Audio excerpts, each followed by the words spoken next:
चलिए पहले मैं आपको ये बता दूं कि हमारे क्वेश्चन नंबर 10 है जो हमारा रह गया था। What did Ariel remind Prospero of when Prospero mention more work. Ariel ने प्रॉस्पेरो को क्या याद दिलाया जब प्रॉस्पेरो ने उससे और काम करने के लिए कहा। एरियल ने उसको यही याद दिलाया गया कि उसने एरियल से वादा किया था कि वो उसको आज़ाद छोड़ेगा। उसके बाद ये लैंग्वेज वर्क में जो हमारा पहला पार्ट हमारा पैसेज है वो हम बाद में करेंगे। पहले आपको मैं वो चीज़ दिखा दूँ जो मैंने आपको लिखने के लिए दी हुई है। ये है हमारा, इसमें सिनोनिम्स बनाने हैं इन वर्ड्स के और उनके सेंटेंस बनाने हैं। जैसे यहाँ पे ये वर्ड है स्केयर्स। स्केयर्स क्या होता है?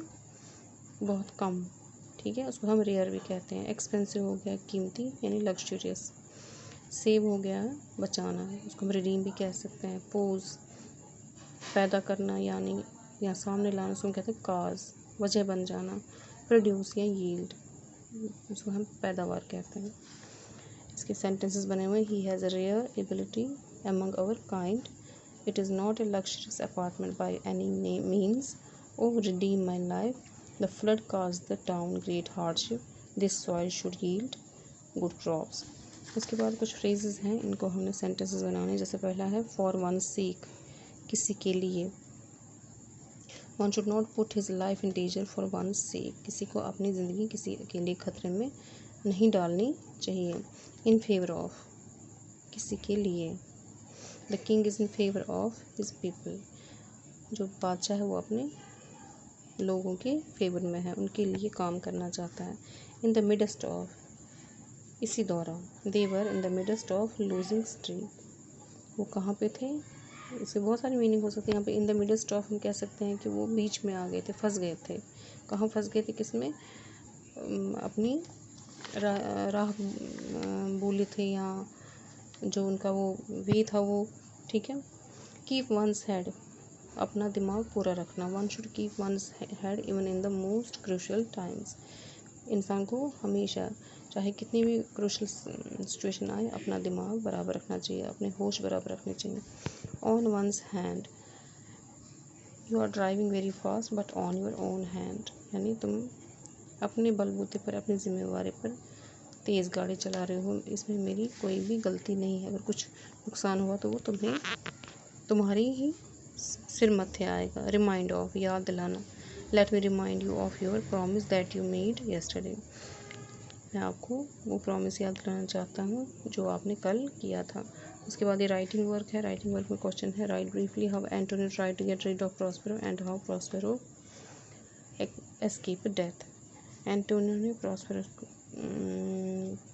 से बचने के लिए या छुटकारा पाने के लिए क्या किया और प्रॉस्पेरो जो है वो मौत से कैसे बचा। इसमें वही है सारा जो हमने क्वेश्चंस में लिखा हुआ है। अब हमारा आता है यहाँ पे प्रेजेंट कंटिन्यूस टेंस। पहला हमने किया सिंपल प्रेजेंट, अब दूसरा हमारा है प्रेजेंट कंटिन्यूस। ये प्रेजेंट कंटिन्यूस वर्ड जो है यहाँ पे हमें शो करता है कि ये ऐसा कोई एक्शन है जो कि चल रहा है। अब ये कब चल रहा है? ये प्रेजेंट में है। This tense is used to show continuing action at the moment of speaking. जब हम बात कर रहे हैं यानी उसी टाइम जो हम काम कर रहे हैं उसी को हम प्रेजेंट टेंस में ला सकते हैं, प्रेजेंट कंटिन्यूस टेंस में ला सकते हैं। जैसे आई एम राइटिंग, ठीक है। It is often used in conversation, कभी कभी हम बातचीत में भी इसका इस्तेमाल करते हैं। जैसे व्हाट आर यू डूइंग, तुम क्या कर रहे हो। आई एम वर्किंग, मैं काम कर रही हूँ।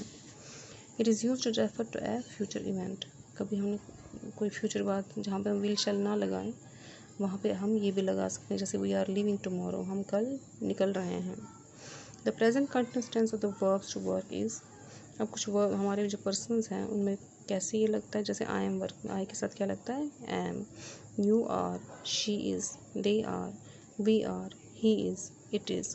अगर कोई नाम होगा रहीम इज़, ठीक है। अब आपने यहाँ पे इसमें यही प्रेजेंट कंटिन्यूस टेंस फिल करने। जैसे ही, या आपने पता है आपको ही के साथ क्या आता है? इज़, ही इज़ वर्किंग, ठीक है। वी डैश एंशियस, वी के साथ क्या आता है? Are, we are feeling anxious, ठीक है। इसी तरह आप ये 5 सेंटेंसेस करेंगे तो कल मैं आपको पैसेज और ये टेंस जो हमारा है इसको हम आगे जो एक्सरसाइज हैं वो कर लेंगे। ओके, खुदा हाफिज़।